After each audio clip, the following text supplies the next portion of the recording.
Are you caring for a loved one with dementia? You don't have to figure this out all on your own. Welcome to Truth, Lies, and Alzheimer's, the show that helps you reimagine a new relationship with your loved one, a relationship a little more free of stress and anxiety. Join host Lisa Skinner and her 30-plus years of experience as she guides you on a new path to a better relationship with those you care for.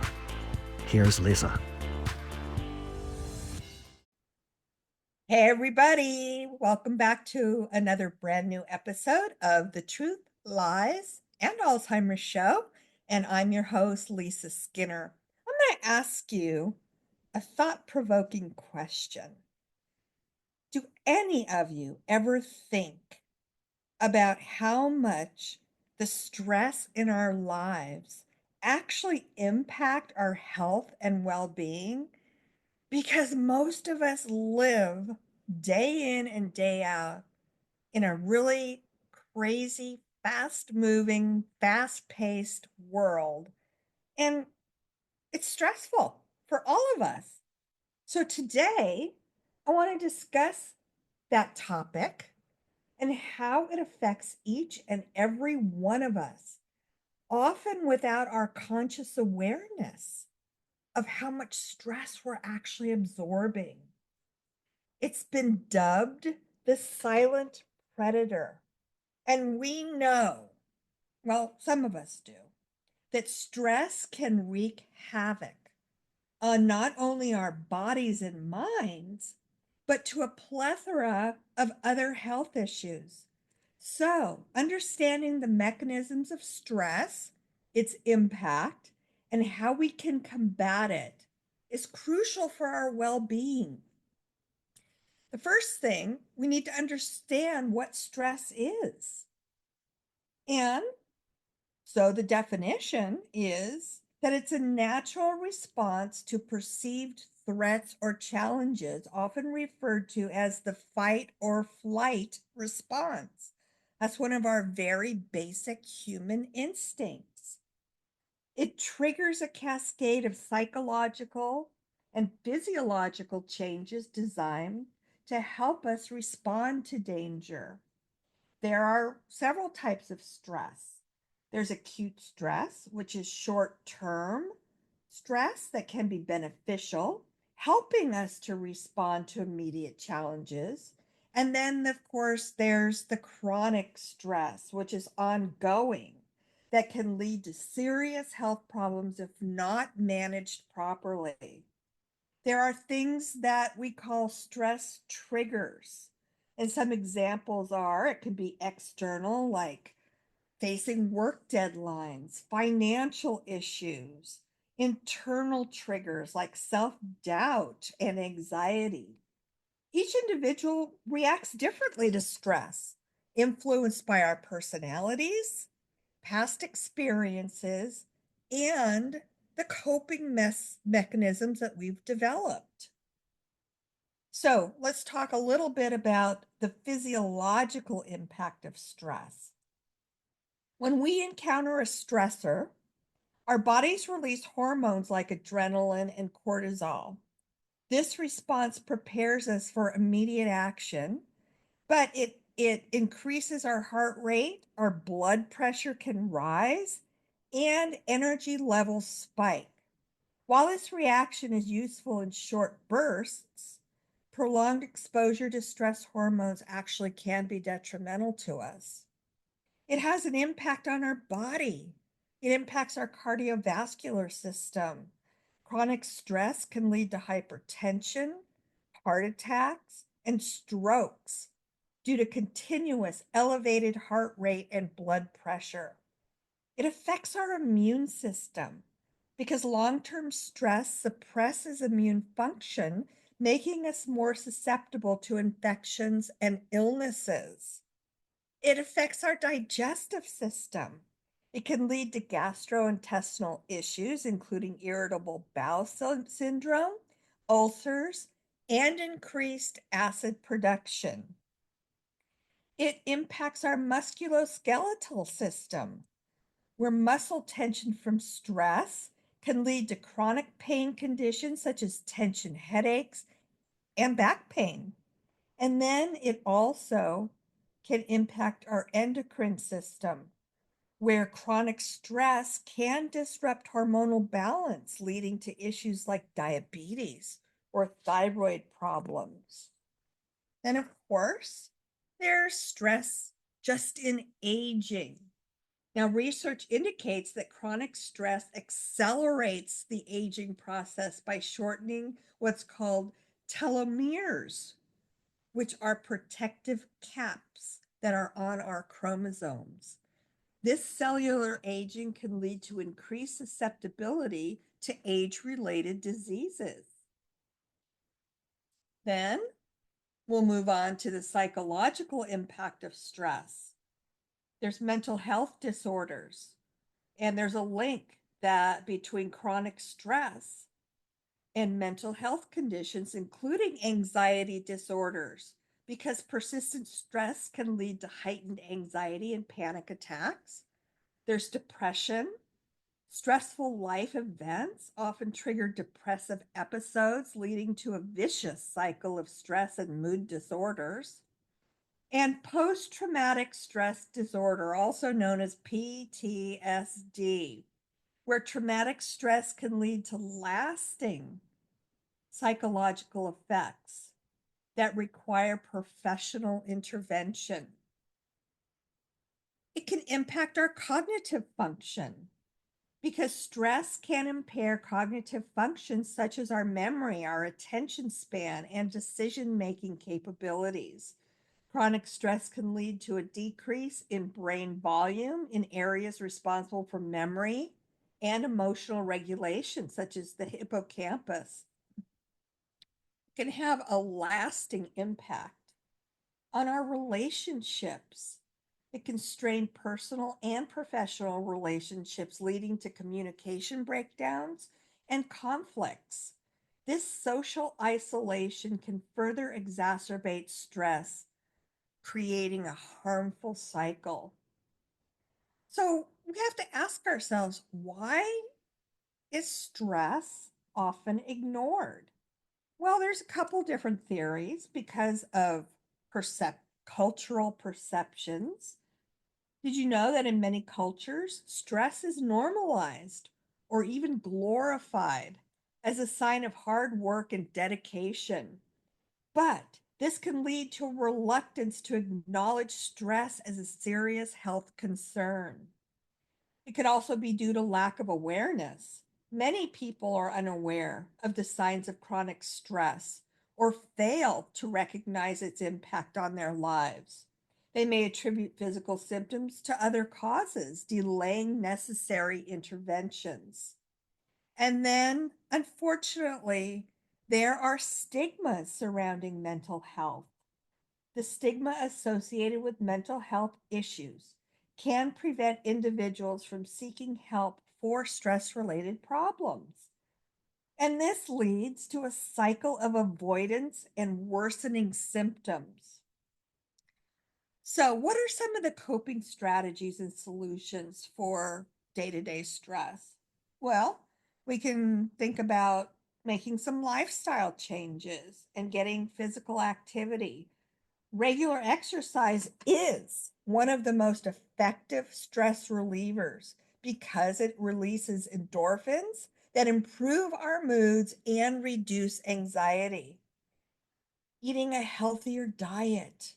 Proper nutrition supports overall health and can help regulate stress hormones. Sleep hygiene.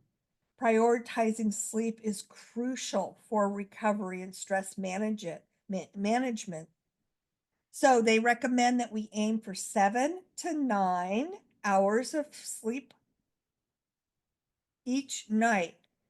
And I want to add that they mean quality sleep, not interruptive sleep. And then there are mindfulness and relaxation techniques like meditation. Mindfulness meditation helps cultivate awareness and can reduce stress levels significantly. Deep breathing exercises, Simple techniques can activate the body's relaxation response and help mitigate acute stress. Those of you who love yoga, you're doing a great thing for yourself. Yoga combines physical movement with mindfulness and can enhance emotional regulation and reduce the symptoms of stress. There's social support. Building a robust support network can provide emotional outlets and practical help. Connecting with friends, family, and or support groups may help alleviate feelings of isolation. There's always professional help. If stress becomes overwhelming, seeking help from a mental health professional could be vital for you. Therapy options, including cognitive behavioral therapy or CBT, can equip individuals with tools to help manage stress effectively. Time management skills are recommended, meaning developing better time management skills because these can help alleviate the pressure that often contributes to stress. So, in prioritizing tasks, setting realistic goals, and learning to say no are all things we can do to help maintain a healthier work-life balance. So here are some long-term strategies for stress management. One of them is to develop resilience. Resilience, as defined, is the ability to bounce back from adversity. Building resilience involves fostering a positive mindset, cultivating gratitude, and focusing on solutions rather than problems. You can create a stress reduction plan by identifying your personal stressors and develop a plan tailored to address them. This could include the lifestyle changes, coping strategies, and regular check-ins with yourself to assess your stress levels. Educate yourself and others. Awareness is key. Educating yourself about stress and its effects can empower you to take action and advocate for a culture that prioritizes mental health. So let me just take a second to summarize what I've just shared with you. Stress, there's no question, is a silent predator that can impact every aspect of our lives. So, by understanding its effects on our bodies and minds, we can then take proactive steps to manage it. This will look like lifestyle changes, mindful practices, and seeking support are all vital components in combating the negative impacts of stress. And then remember, acknowledging stress is the first step toward reclaiming your health and well-being. So understanding the importance of recognizing and addressing stress as a significant health concern, we can accomplish this by fostering awareness and implementing these strategies that I've shared with you for managing our stress. And then we'll be able to mitigate its harmful effects and lead healthier, happier lives. There's a little bit of science behind stress. So it falls into the role of neurotransmitters. Stress affects the balance of our neurotransmitters in the brain, such as serotonin and dopamine, and these influence our mood and anxiety. So, what happens is disruption of these chemicals can lead to depression, anxiety, and other serious mental health disorders. We feel stress throughout our entire lives as we are developing. So, the different examples of stress across our different life stages includes the stress that we feel in our adolescence. Because we face, as adolescents or teenagers, we face unique stressors such as academic pressure, social dynamics, identity formation. Understanding the impact of stress during this critical development stage is essential for promoting mental health. Many of us feel stress in our workplaces. It's a common source of chronic stress, ongoing, long term. Factors like job insecurity, long hours, and lack of support can all contribute to burnout. So, implementing workplace wellness programs can certainly be beneficial. There's stress in aging populations. Older adults may experience stress related to their health issues, a loss of their loved ones, and a big one is social isolation that is so prevalent in older adults. So we need to find ways to tailor interventions that focus on community engagement and mental health support. These can all be vital for people who are aging and help relieve some of the stress they feel. We have to also consider cultural perspectives on stress. Different cultures view and cope with stress in a variety of ways. Understanding these cultural perspectives actually can help tailor interventions that resonate with individuals from diverse backgrounds. And then the role that community plays in our everyday lives. And in many cultures, community support plays a crucial role in stress management. So, exploring communal coping strategies can provide valuable insights into effective stress reduction.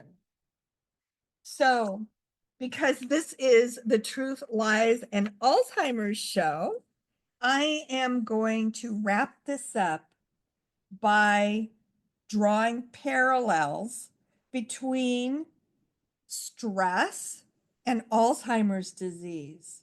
Now, this is an area of active research, and while definitive conclusions are still being drawn, several key correlations have been identified. Number one is how stress increases our cortisol levels. And how that relates to our cognitive function is because chronic stress does lead to elevated levels of cortisol, which is a stress hormone. Prolonged high cortisol levels can have neurotoxic effects on our brains, potentially damaging neurons and contributing to cognitive decline. Stress is known to trigger inflammatory responses in our bodies. Chronic inflammation is believed to play a role in the pathogenesis of Alzheimer's disease. It can contribute to the accumulation of amyloid plaques and tau tangles, which are characteristic of Alzheimer's disease. There's neurogenesis. Stress can inhibit neurogenesis, which is the process by which new neurons are formed in the brain.